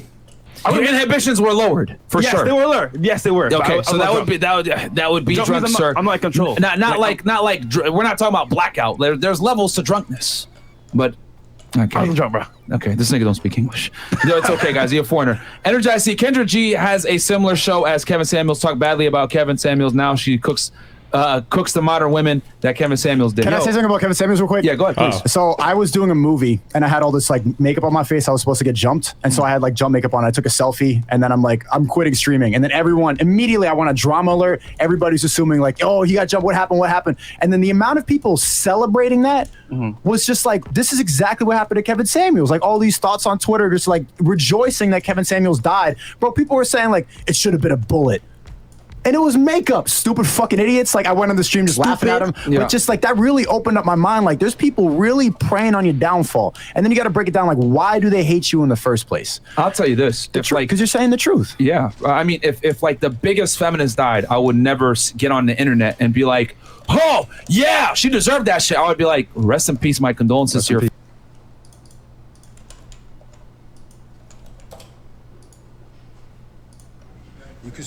I quit.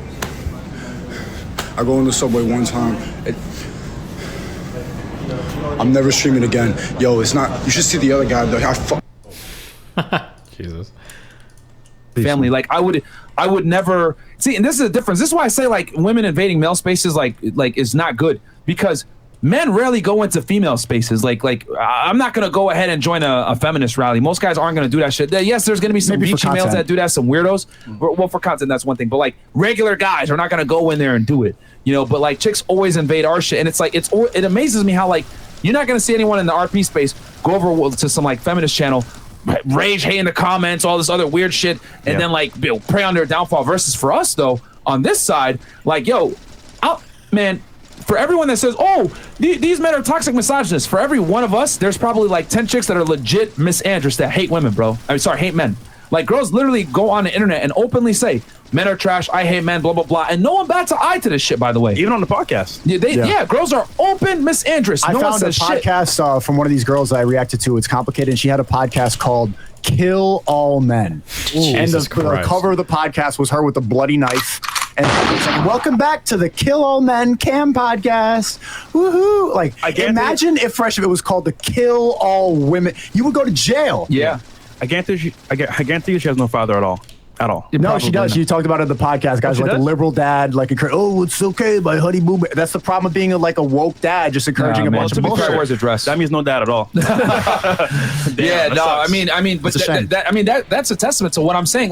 Like people don't even know. Like girls will sit there and say dumbass shit like you're a misogynist, whatever, where they can't even define it. But then I'll say, have you ever heard of the term misandry? They don't even know. No. Matter of fact, if you type in misandry like in Microsoft Word, it'll turn red underneath the little red squiggles. Because I'm not even kidding around. Do a test, guys. Type in misandry, and it's gonna probably come up with a red squiggle depending on your version of Word. Versus if you type in misogyny, that shit will autocorrect for you, nigga. Damn. You know, like they'll make sure. Oh no, this is actually the term right here. This is how you spell it. So we openly use the word misogyny. Like anytime you say something that goes against, that doesn't put women at an advantage, it's automatically met with you're a misogynist. When in reality, no, I'm not misogynistic. I'm realistic, bitch. But that's how it is. I think personally, right, when it comes to women that are doing the same type of content, they hate because either. I will say that like I think that the one of the most hateful subs I think I've seen on Reddit. Hold on. The most hateful sub that I've seen on Reddit that's given a free pass, that 2X chromosome subreddit is wild. It should be banned from Reddit. That's not even a question. That subreddit is basically like, today I'm just gonna make a post about how all men are rapists, all men are evil, all men are horrible, and it's just like super cool. Like everybody's just like chill with it. That subreddit is wild to me.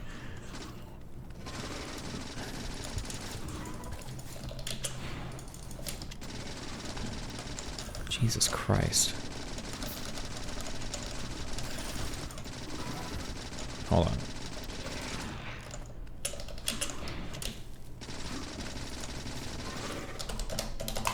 Fraction of the audience, and they want attention, or they want to be that person.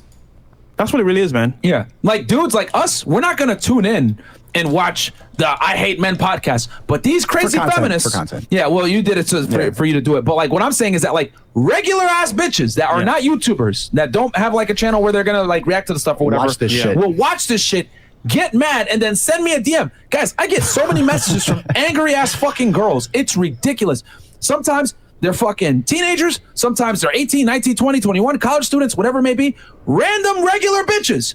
No one knows these girls. Will send me messages complaining, you're a misogynist, blah, blah, blah. It's crazy to me. Whereas like no guy is going to sit there and watch like the Kill All Men podcast besides Sneako so that he can have content that he can make fun of these dumb assholes on. But it amazes me how women will come over, Watch our content. Well, they like being emotional and leave messages. This podcast makes it elicits emotion, so they like tuning in. If you really break it down, that's what women like to watch. They like to watch like murder documentaries, stuff. They like to sit in that. It's kind of like watching a murder documentary. It's the same thing. Miami. Yeah, they like something that elicits emotion out of them. But like, no, I'm not. Isn't that everybody? I mean, what do you mean? They're not really capable of doing it. They're not even. They couldn't live stream because they would get too. Like all the comments, like people call them bald, dark skin, skinny. That shit would fucking eat at their ego before like the second episode. You know what's funny? Girls will come on this podcast and they're like, is this live? And we're like, yeah. Are those comments real time? Yeah. Oh my God. Like he said that about me? They're like panicking. It's like, bro, like this is regular. Like we're used to this shit. Yep. Like, yeah, and the other thing too, I'll hit me with the sound effect real quick, Chris. Misogyny. Yeah, female podcasts are trash in general. If I'm going to be all the way 1,000 with y'all, they're fucking garbage. I can't name one that's good. Even Call Her Daddy is just funny. It really describes the tone because she's trying to be a man. Call her daddy. She's trying to be us. Break it down that quick. You cannot have a good female podcast that's not indoctrinated by feminist bullshit. Bam. Not only that, but it's like if you really look. Okay, hit Chris one more time. Yep, got you. Misogyny. So here's the reason why I've come to realize that so many female content creators are fucking garbage when it comes to like making content, longer form content. Because you actually have to be entertaining and captivating for a duration. And women don't have to be funny. You have to be based in reality. This is that's true. So what I've realized, right? This is why female podcasts are trash. Like you have to be able to have a good conversation that keeps people drawn in for long periods of time. This is why women dominate TikTok, but they don't dominate YouTube. Because they can twerk for a couple seconds and do a body shake, but they can't, like, they need to be an object at some point in the 2 hours. 100%. Like, they get mad about objectification, but they objectify themselves. Twitch is horrible, bro. Was that? Twitch is horrible, man. Oh, yeah. Like, Twitch. Hot tub naked. Like, it's just fucking. Like, most of the girls, because here's the other thing, too. Okay, let's go on this real quick.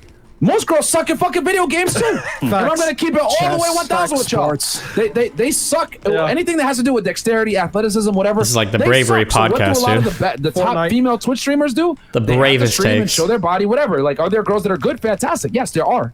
But most girls suck. They leverage their beauty, right, to go ahead and get guys. So if a girl is making long form content and she's able to get people to listen in or watch her on Twitch specifically, it's a lot of the times it's like they're showing their body off. So when as a guy, you have to be able to bring value. With a woman, it's negotiable. You don't necessarily have to bring value if you're attractive enough. And then if you are attractive enough, the level of, how do I say this, engaging your audience comes down along with it. This is why women dominate TikTok and they dominate Instagram. I can't tell you, Sneako, how many times on this show we brought girls on, 1 million+ followers on Instagram, huge on TikTok. Nothing to say. But we bring them on the pod? Nothing. Fucking retarded. Nothing. Retarded. Cannot engage an audience, cannot keep up a conversation. And I hate hearing that from everybody. They're like, well, Fresh and Fit just picks a specific demographic of women. Oh, every fucking night, you bring on like 10 different girls, and they all say the same shit. How are you still denying it? Like, well, it's just the girls.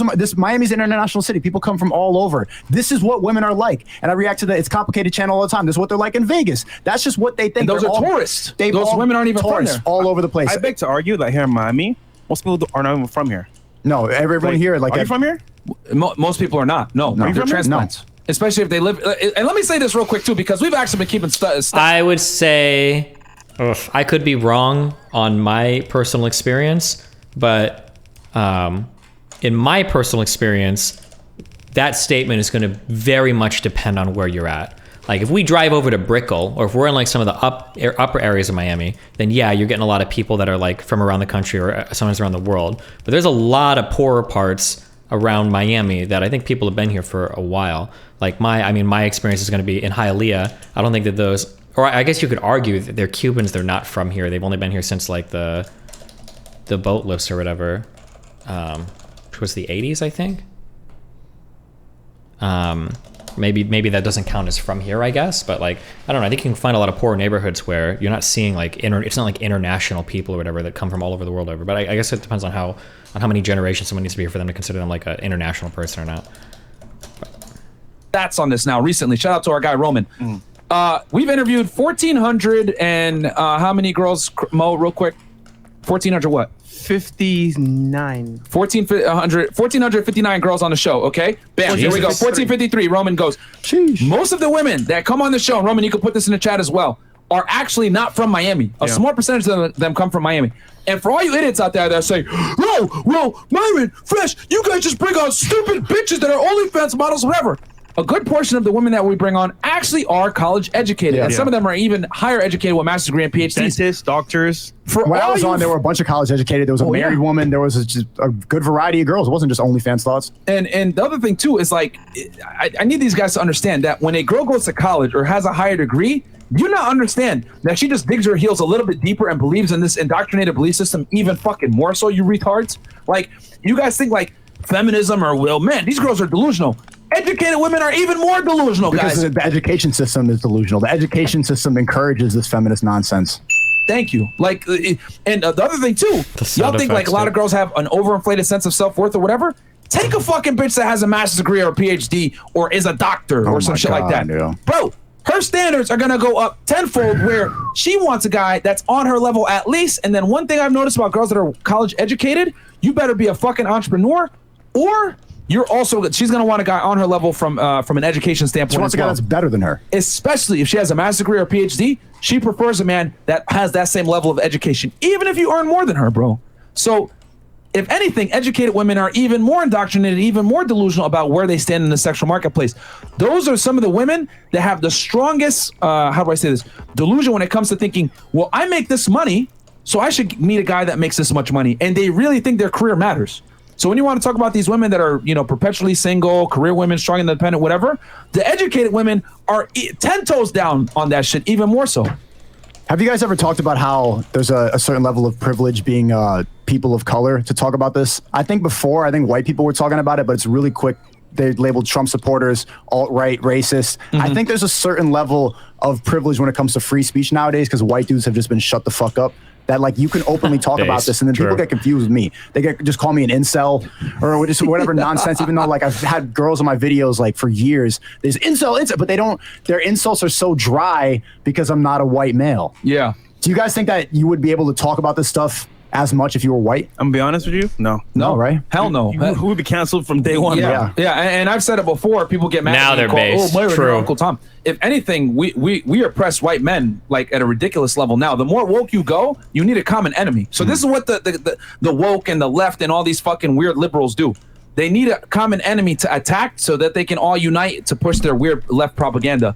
That common enemy, guys, is the heterosexual white male. True. Yeah. That's what it is. Like white guys have no freedom of speech. It sucks. Yo, it's funny. One of the biggest creators on YouTube, well, for our space, I won't say their name, told us that same thing. He's like, bro, you guys are fucking awesome, but I can't say what you say because I'm white. Yep. That's a fact. It's crazy. That's a fact. It's crazy. Yeah. If you say anything critical about women, black people, Hispanics, Asians, whatever, and you're Caucasian, and a dude, bruh, canceled automatically. That's why, I respect Steven Crowder because he says shit that people always be like, oh, you're a bigot, you're a racist, blah, blah, blah.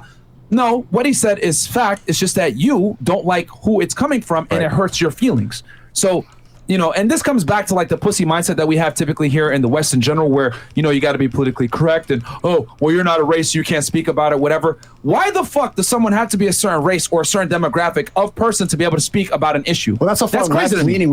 Wait, is Tabor snapping for Doc? Hold on.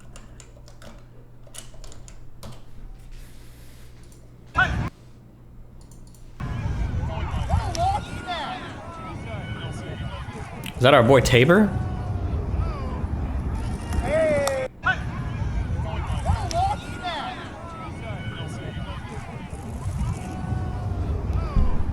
Do you think Tabor's gonna tell us why the doc got banned?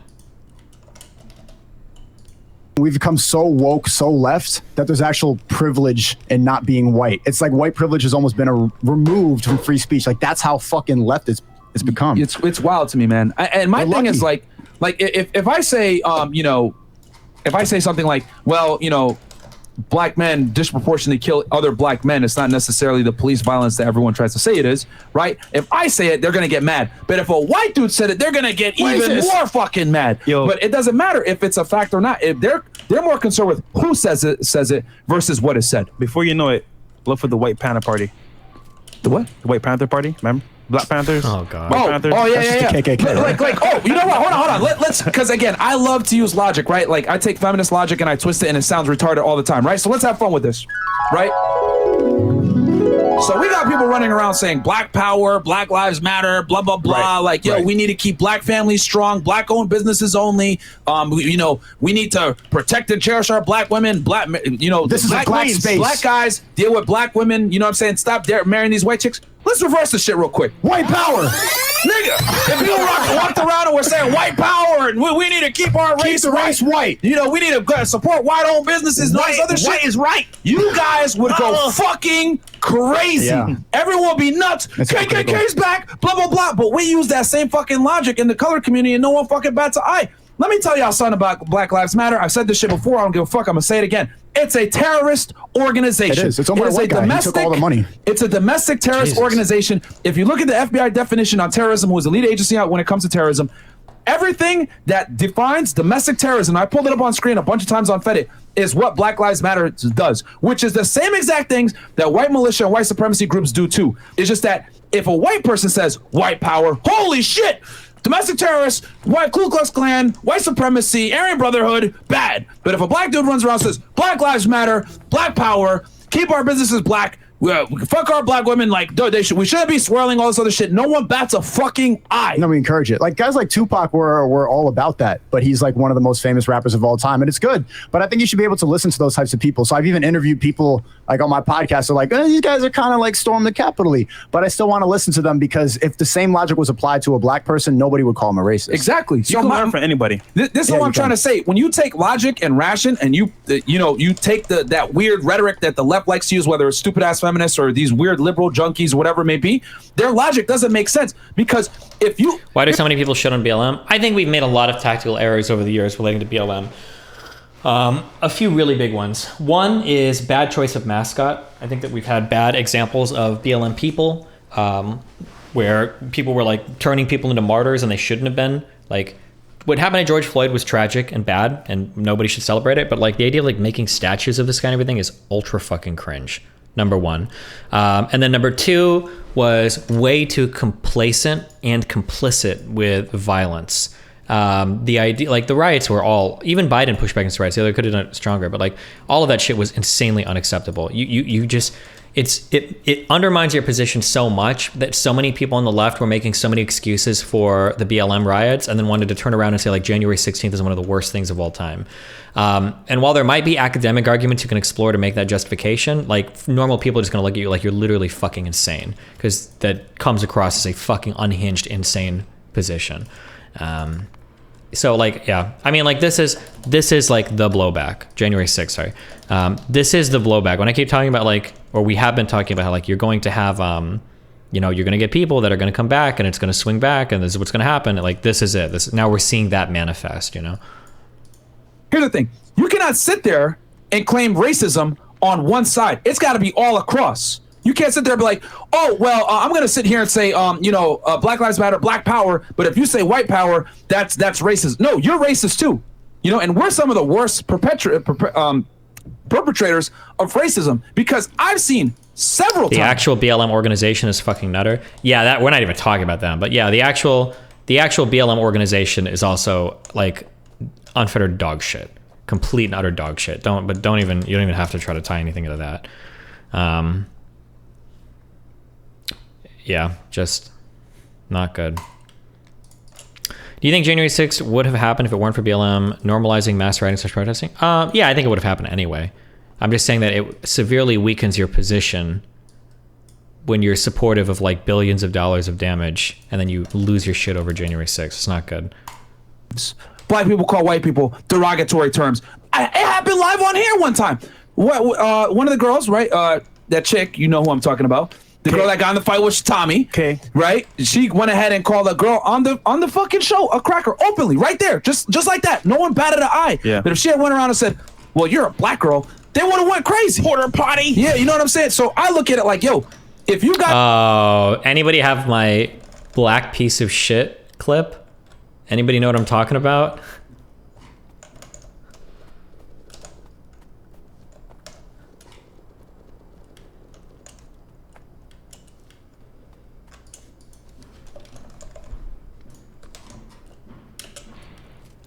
I went on, there was some podcast or panel thing that I went on. Kensha? What was that woman's name? Something like that. And okay, so do we? it's in this video. Give me a timestamp. Okay, so do we?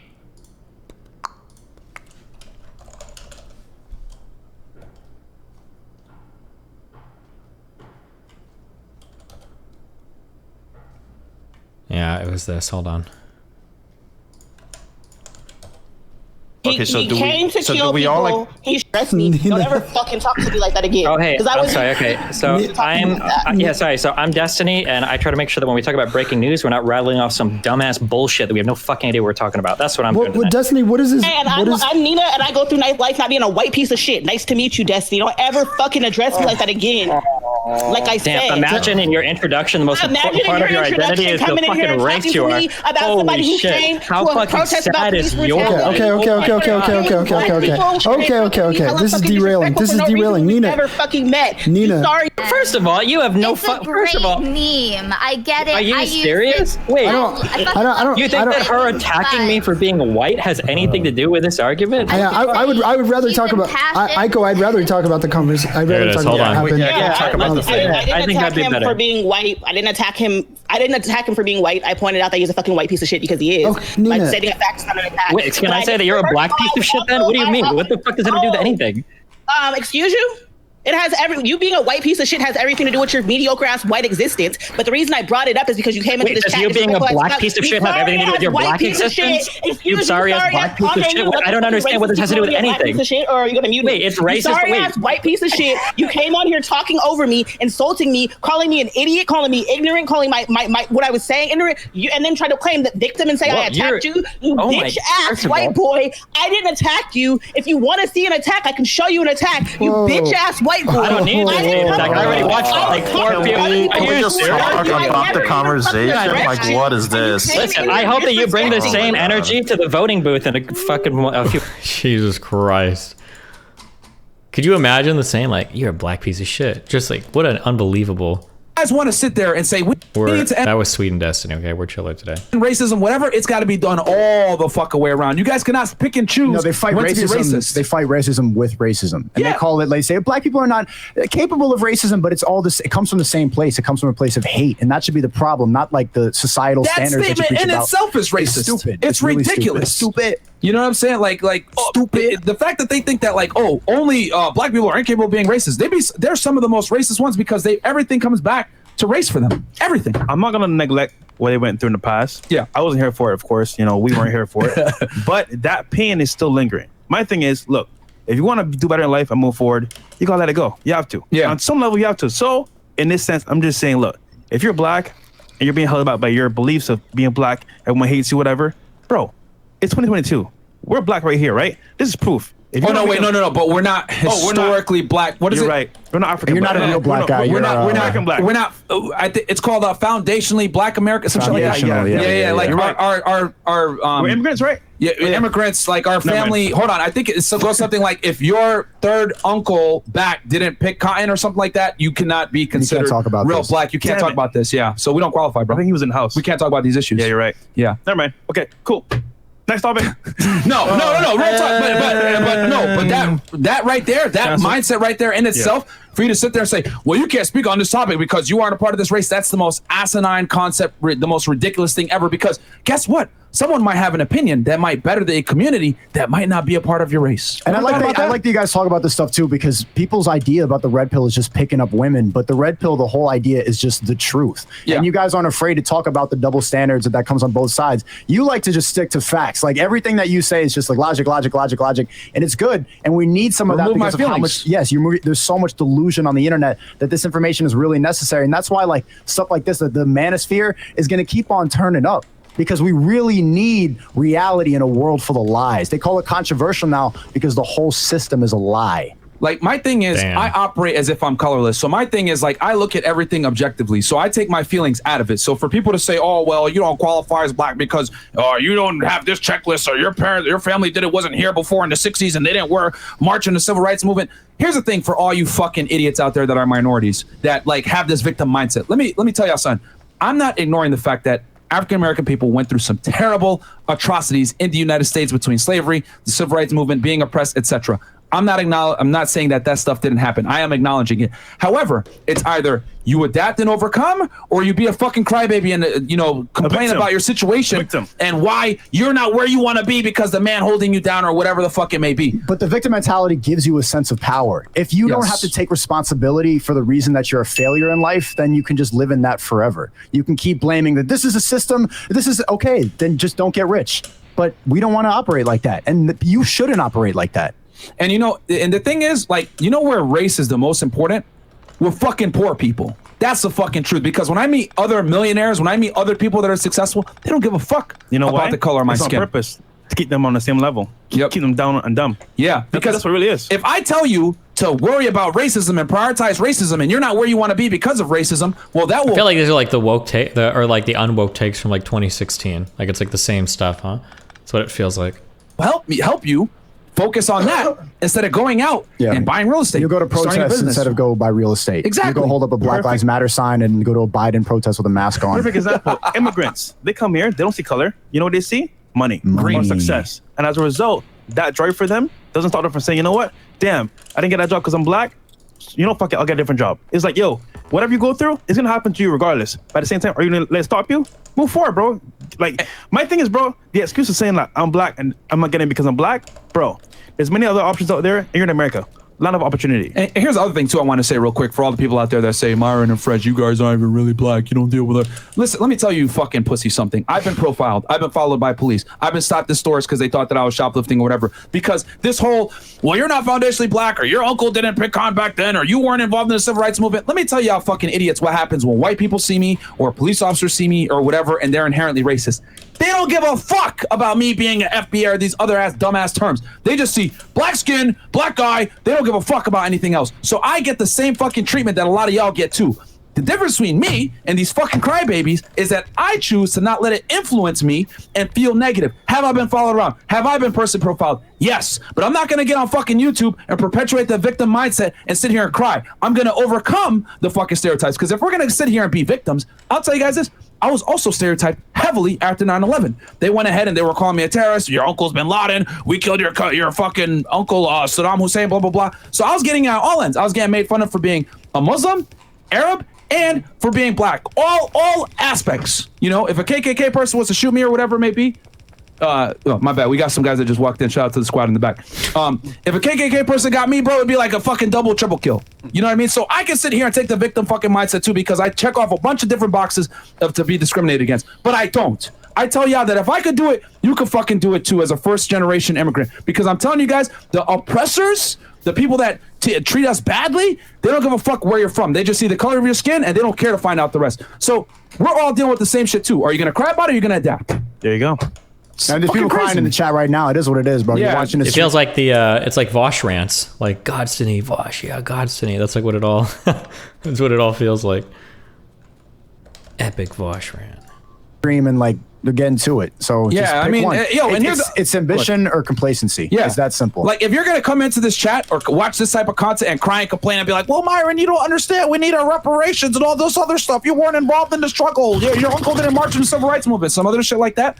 Go suck a fucking dick and get the fuck out of here, bro. We don't make excuses over here, okay?